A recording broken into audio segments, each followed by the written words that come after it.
बच्चों, आज हम कक्षा 5 का हिंदी पढ़ेंगे। उसमें आपका अध्याय 5 है ऐनक। ऐनक मतलब देखो, ये एक आदमी है, उसने क्या किया है, चश्मे पहन रखे। तो ऐनक को क्या कहा जाता है? चश्मा। हिंदी में उसको क्या कहते हैं? ऐनक। किसने लिखा था ये? बेबड़ बनारसी ने। 1895 में उनका जन्म हुआ था, 1995 में उनकी मृत्यु। 20वीं सदी का गहना, पढ़े लिखों का खुला सर्टिफिकेट, शिक्षा प्राप्त स्त्रियों का अंगवारू श्रृंगार, कम पढ़े लिखों के रोग का साधन, रसोई के आवश्यक रोग की दवा, रईसों के आवश्यक रोग की दवा और दुकानदारों के सेंट मुनाफे की सामग्री ऐनक का प्रयोग भारत में बहुत तेज़ी से फैल रहा है। अब ये क्या बोल रहा है? 20वीं शताब्दी। अभी कौन सी चल रही है? 21वीं। तो जो 20वीं शताब्दी है उसका क्या बोल रहा है? ये खुला सर्टिफिकेट है। क्या? शिक्षा प्राप्त स्त्री है, मतलब जो ज़्यादा पढ़ता है उसके लिए चश्मे आ जाते हैं। कोई रौब दिखाने के लिए चश्मे पहनता है। कोई रईस मतलब पैसे वाला होता है तो वो चश्मे पहनता है, ऐनक पहनता है। और दुकानों के लिए क्या था? 100% मुनाफा उसको ऐनक से मिलता था।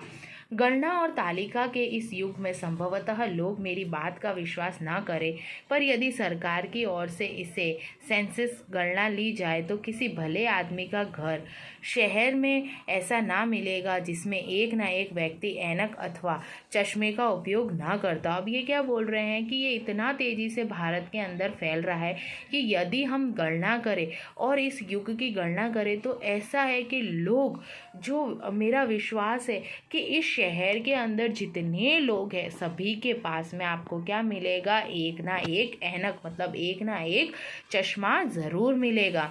अर्थात चश्मे का उपयोग ना करता हो ऐसा कोई व्यक्ति नहीं है जो आज के इस युग के अंदर 20वीं शताब्दी और 21वीं शताब्दी में इस चश्मे का उपयोग ना करता हो, ऐसा मेरा क्या है? विश्वास है। हाँ, गाँव में इसका प्रसार नहीं हुआ है। गांव में देखो, अभी तो गांव में भी हो गया, लेकिन 20वीं शताब्दी में गांव में नहीं, खाली शहरों में इसका उपयोग हुआ है। मगर गांव तो उन्नति के मार्ग में अभी बहुत पीछे है। क्यों? क्योंकि गांव क्या है? अभी बहुत पिछड़ा हुआ है। ये कौन कहते हैं? किसने लिखा था? हमारे बेबड़ बनारसी लिखते हैं। व्यक्तित्व बड़प्पन के 3 साधन है। अब ये बोल रहे व्यक्तित्व बड़प्पन मतलब व्यक्ति का जो बड़प्पन है, उनका स्वभाव है, उसके क्या है? साधन है। कलाई घड़ी, आप देखते हो ना, सब अपने हाथ पर घड़ी पहनते हैं, हम उसको कलाई घड़ी कहते हैं। फाउंटेन पेन, फाउंटेन पेन बेटा क्या होता है? एक स्याही वाला पेन होता है जिसके आगे पतली नोक होती है, वो अपने पास रखते थे। और आंखों पर एक ऐनक, एक चश्मा। ये 3 साधन किसी व्यक्ति के व्यक्तित्व बड़प्पन को बताता है कि वो कितना बड़ा है। इसके पास तीनों है। वह फर्स्ट क्लास, जिसके पास 2 वह सेकंड क्लास, और इसमें से एक वस्तु जिसके पास वह थर्ड क्लास आदमी समझा जाता है। देखो, जिसके पास ये तीनों चीज़ है वो फर्स्ट क्लास मतलब बहुत अच्छा माना जाता है, मतलब अमीर माना जाता है। जिसके पास 2 है वह सेकंड क्लास मतलब मध्यम वर्ग, और जिसके पास यह एक ही हो, इन तीनों में से कोई एक चीज़ हो, वह क्या कहला जाता है? Third class. इसमें भी कई शाखाएं हैं, पर उनकी बारीकी में मैं पाठकों को ले चलना नहीं चाहता। फिर आप देखते हो ना, जैसे जो घड़ी भी पहनता हो, पेन भी हो, चश्मे भी हो, हम उसको क्या मानते हैं कि भाई ये तो बहुत रईस है, बहुत अमीर है। और जिसके पास ये नहीं होता, हम उनको क्या मानते हैं कि ये तो क्या है? गरीब है। फिर आप पूछोगे कि जिसके पास तीनों नहीं है वह किस क्लास में आएगा? तो सही बात है ना कि अगर ये तीनों चीज़ किसी के पास नहीं तो वो कौन सी क्लास में आएगा? सभ्य समाज उसे मनुष्य ही नहीं मानता, और सभ्य, ये जो हमारा सभ्य समाज है वो कहता है वो मनुष्य ही नहीं है, उसकी कोई क्लास ही नहीं। यही कारण है कि शहर के लोग गाँव में रहने वाले लोगों की गणना मनुष्य में अभी नहीं करते। क्यों?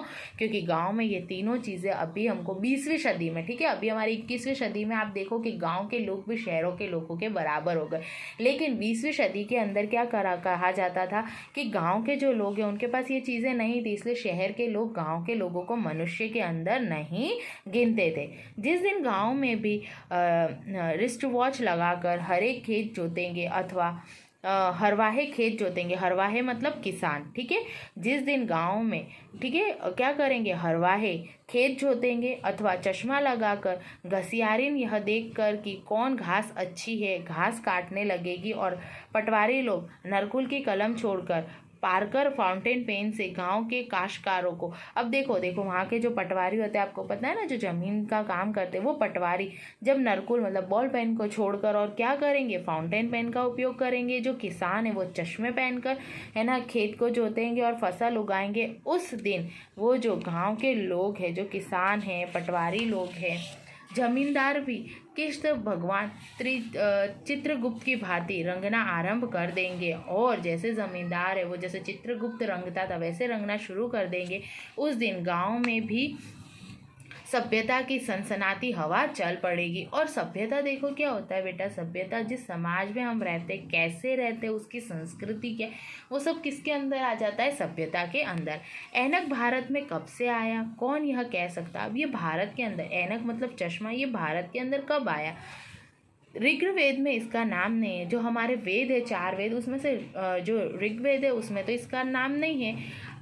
आरण्यक काल में ऋषि चश्मा लगाकर सोमरस पीते थे या होम करते थे, इसका पता नहीं कि भाई उस काल के अंदर जो ऋषि थे, क्या वो अभी आप देखते हो कोई ऋषि अगर होता है तो चश्मा पहन के पूजा करते हैं, बोले उस टाइम पे तो क्या पता वो चश्मा पहनते थे। सोमरस मतलब वो जो मदिरा उस टाइम होता था उसको सोमरस कहा जाता था, ठीक है। जो अमृत होता था उसको, जो ऋषि अगर उसको पीते थे तो उसको सोमरस कहा जाता था, ठीक है।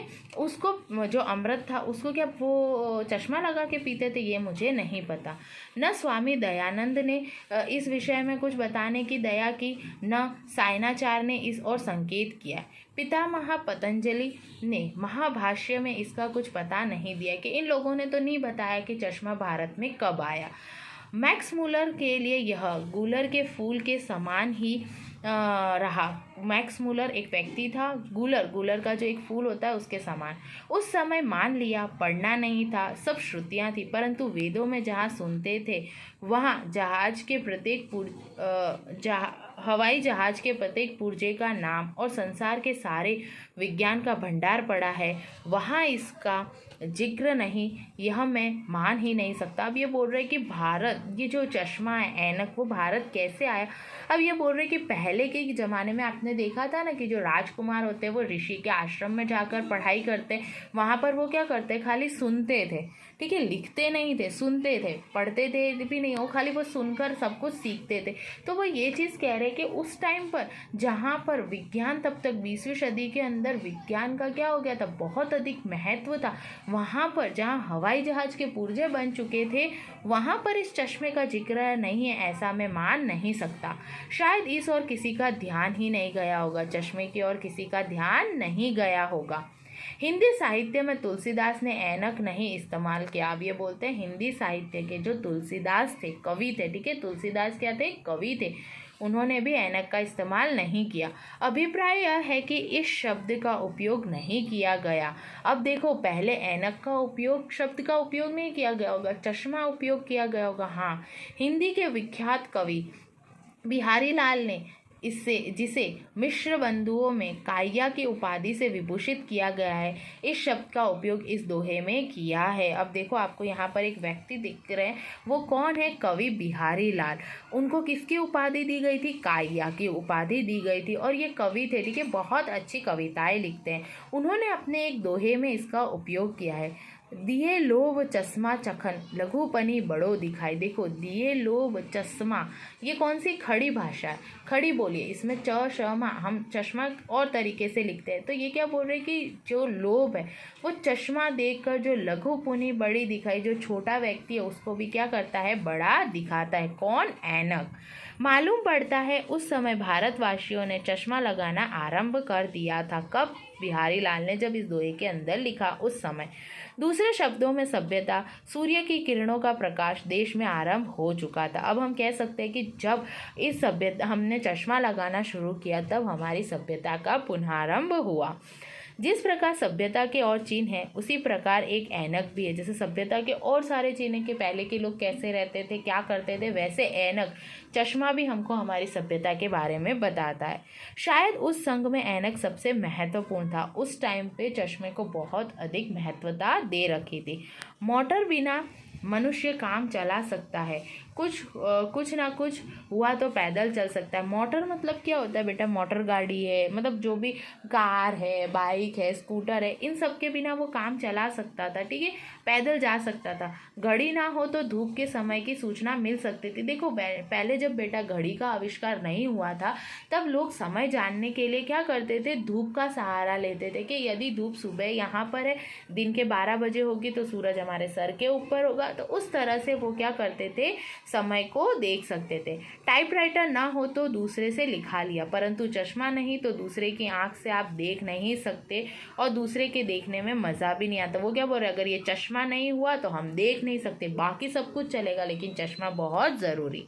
ऐनक से कितना लाभ है? अब ऐनक मतलब चश्मे से क्या क्या लाभ है, बहुत बड़ी सूची। कहाँ तक गणना किए जाएगा, बहुत बड़ी सूची है, कहाँ तक हम देखेंगे। आँख में कोई धूल झोंकने चाहे तो आपकी ऐनक रक्षा करता है। देखो अगर आपने ऐनक पहना है, जैसे आप क्या करते हो, अभी भी अपने पापा मम्मी के साथ जाते हो कहीं, तो यदि आपका चश्मा आपने पहन रखा है तो बाइक पे जाने पर क्या होता है, हमारे आँखों में धूल नहीं जाती, उससे हमारी आँखों की रक्षा होती है। दूर की चीज़ें देखनी हो तो ऐनक दिखा देता, और दूर की चीज़ यदि हमको पास में देखनी हो, आप देखते हो ना जो हमारे दादा दादी होते हैं वो चश्मे पहनते ताकि उनको चीज़ें क्या आसानी से दिखाई दे, अर्थात वह अपना दूरदर्शी बना है।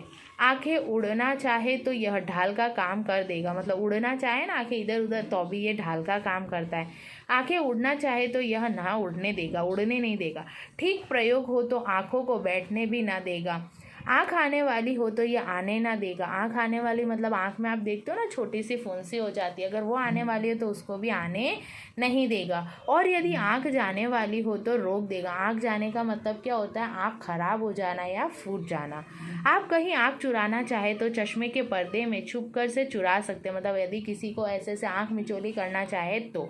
आँख बचाना चाहे तो कोई भाप ना सकेगा। यदि आप अपनी आँखों को बचाना चाहेंगे तो ये चश्मा आपकी मदद करेगा। सादे चश्मे में कभी कभी लोगों को कठिनाई पड़ती है।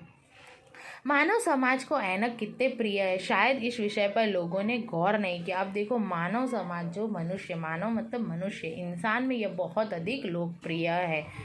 कुछ लोग ऐसे भी है जो ऐनक लगाने वालों का मजाक उड़ाते हैं। कुछ तो क्या होते हैं कि लोग ऐसे चश्मे लगाते हैं तो उनकी मजाक मतलब हंसी उड़ाते हैं। आप अपनी नाक पर मक्खी भले ही ना बैठने दें, परंतु ऐनक की शान से आपकी नाक पर जमकर बैठ जाती है। आपने मुंशी जी को देखे ना, जो क्या करते हैं, हिसाब किताब रखते हैं, उनका जो ऐनक होता है वो हमेशा उनकी नाक पर होता है, तो हम उसको कितना अच्छा रखते हैं। जैसे घोड़े पर सवार अथवा बैल के कंधे पर जुआ। लोग अपनी स्त्री छोड़ सकते हैं, लोग अपनी स्त्री छोड़ सकते हैं, आखिर संसार में तलाक होता है। देखो लोग क्या करते हैं, तलाक होता है पति पत्नी के बीच में, तो अपनी स्त्री को छोड़ सकते हैं, परंतु अपना चश्मा किसी को छोड़ते नहीं। सुना अपना चश्मा किसी ने फेंक दिया, ऐसा सुना आपने? नहीं। यह जिसकी आंख में लगा जीवन भर लगा, और जिसके चश्मे आ गए तो वो आजीवन उसकी आंखों पर रहते हैं। उठते बैठते मतलब उठते भी होते समय, बैठते समय, लिखते समय, पढ़ते समय, सोते जागते या ऐनक चिर संगिनी बन जाता है, मतलब उसका चिर संगिनी मतलब साथी बन जाता है। मैं ठीक नहीं कह सकता, परंतु मैंने सुना है जिन्हें चश्मा लगाने का अभ्यास पड़ गया हो, वह जब बिना चश्मे के सोते हैं तो उन्हें सपना भी साफ दिखाई नहीं देता। आखिर कैसे दिखाई दे? अब वो क्या बोलते, जिनको ये चश्मे लगाने की आदत हो गई, वो सोते समय भी यदि चश्मा नहीं लगाए तो उनको सपना आए तो वो क्या होता है, दिखाई नहीं देता। कभी कभी ऐनक बड़ी सहायता दे जाता है। क्या बोल रहा है, ऐनक बहुत बड़ी सहायता दे जाता है। एक बार एक बाबू साहब थे, क्या थे, एक बाबू साहब थे, बड़े ठाट बाट से रहते थे, बहुत अच्छे थे, मतलब बहुत अच्छे से कपड़े वपड़े पहन के ठाट से रहते थे। अंग्रेजी नहीं जानते थे, लेकिन उनको अंग्रेजी नहीं आती। रेल से जा रहे थे, बगल में एक देहाती बैठा था जो कचहरी काम से कहीं जा रहा था। कचहरी काम मतलब अदालत के काम से कहीं जा रहा था। और कैसा था, देहाती मतलब गांव का। उसने अपने बस्ते में से एक कागज जो किसी जज का फैसला था निकाल कर बाबू साहब को दिया और कहा, इसमें क्या लिखा है जरा पढ़ दीजिए ना। बोले वो जज ने, मैं कचहरी के काम से जा रहा हूँ, ये जज ने मुझे क्या है कि एक पेपर दिया, मुझे पढ़ना नहीं आता, मैं अनपढ़ हूँ, तो आप मुझे पढ़कर दिखा दीजिए ना कि इसमें क्या लिखा है। मैं देख रहा था कि बाबू साहब के नीचे का भाग ऊपर करके उलट लिया और 1 मिनट बाद जेब में हाथ इधर उधर डालकर कहने लगे, चश्मा घर भूल गया। अब देखा, मैं देख रहा था, बाबू साहब ने क्या किया, उस पेपर को उल्टा कर दिया और है ना अपने जेब में हाथ डालकर इधर उधर देखने लगा और क्या बोल रहे, अरे मैं मेरा चश्मा कहाँ भूल गया, घर पर भूल गया, पढ़ नहीं सकूँगा, बिना चश्मे मुझे दिखाई नहीं देता। क्यों? क्योंकि उनको इंग्लिश नहीं आती थी, अंग्रेजी। मुझे हंसी आ गई, उसको हंसी आ गई। अगर चश्मा होता तो बाबू साहब की शान कैसे रह जाती। चश्मा होता तो शान थोड़ी ना रहती, उनको तो ऐसे ही लग रहा है कि मेरे को इंग्लिश आती है। यदि आप अध्यापक हैं तो पढ़ाते पढ़ाते कुछ भूल गए या किसी छात्र ने कुछ पूछ लिया, आपको तुरंत नहीं आता, तो झट चश्मा उतारकर उसे पहुँचने लग गए और इसी बीच आप उत्तर सोच सकते या कोई बहाना निकाल सकते। अब जैसे होता है ना, कोई अध्यापक होता है, यदि बच्चे उससे कुछ पूछ ले, अगर उसको नहीं आता तो वो क्या करते हैं, चश्मे उतार लेते हैं, पहुँचने लगते, तब तक उनको उत्तर आ जाता है। अगर नहीं आता तो क्या होता है, कोई बहाने निकालेंगे। आपकी कमजोरी कोई भाप नहीं सकता। अब कमजोरी है पर किसी को पता नहीं चलता। व्याख्यानदाताओं के तो बड़े ही काम की यह चीज़ है। कहाँ कुछ भूले, जरा चश्मा उतारा, जेब में से रुमाल निकाला, श्रोताओं की ओर मुख निगाहें फेरी, चश्मा लगाया और फिर भाषण दिया। क्या करते हैं, जो बोलते व्याख्यानदाता मतलब जो भाषण देते, वो क्या करते हैं, चश्मे उतारते। उनके जीवन के अंदर चश्मे की, ऐनक की बहुत अहमियत होती है। कुछ अगर भूल जाते तो चश्मा उतारते हैं। जो श्रोता करता है, श्रोताएं क्या होते हैं, जो सुनते हैं, ठीक है, जेब से चश्मा निकालते, जेब से रुमाल निकाल कर उसको साफ करते और फिर भाषण देना शुरू करते हैं। इस सब कारणों से आजकल यह बहुत ही उपयोगी वस्तु हो गई है। आश्चर्य तो यह है कि अभी तक सारा भारत चश्मेबाज क्यों नहीं हो गया।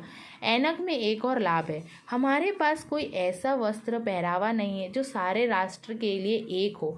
कोई कोट पहनता है, कोई अचकन, कोई चपकन, कोई धोती, कोई लंगोटी, कोई सूट, तो कोई कुछ। आपने देखा है ना, हमारा भारत कैसा विविधताओं में देश है, विविधता है। यहाँ पर अलग अलग धर्म के लोग रहते हैं, वो अलग अलग कपड़े पहनते हैं, लेकिन पूरा राष्ट्र एक ऐसी चीज़ है जो एक जैसी पहनता है, वो क्या है, ऐनक। पगड़ी और टोपियों में भी भेद होता है ना। गांधी टोपी भी सब लोग नहीं पहनते। कोई ऐसी वस्तु ही नहीं जिसे सब लोग अपना ले।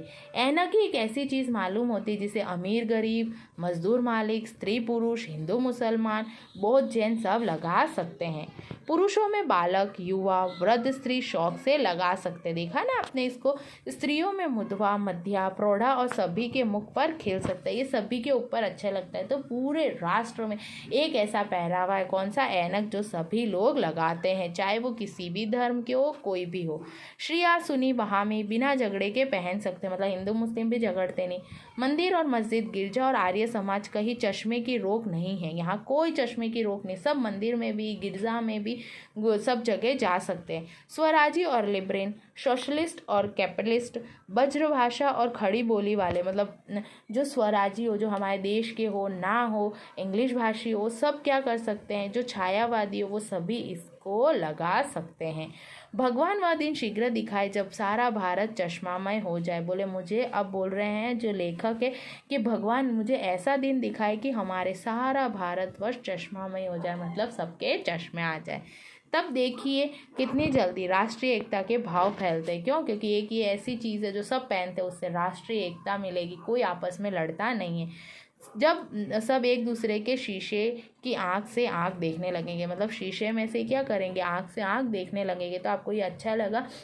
आपने इसमें देखा कि ऐनक की, मतलब चश्मे की क्या क्या उपयोगिताएं होती है। Thank you student.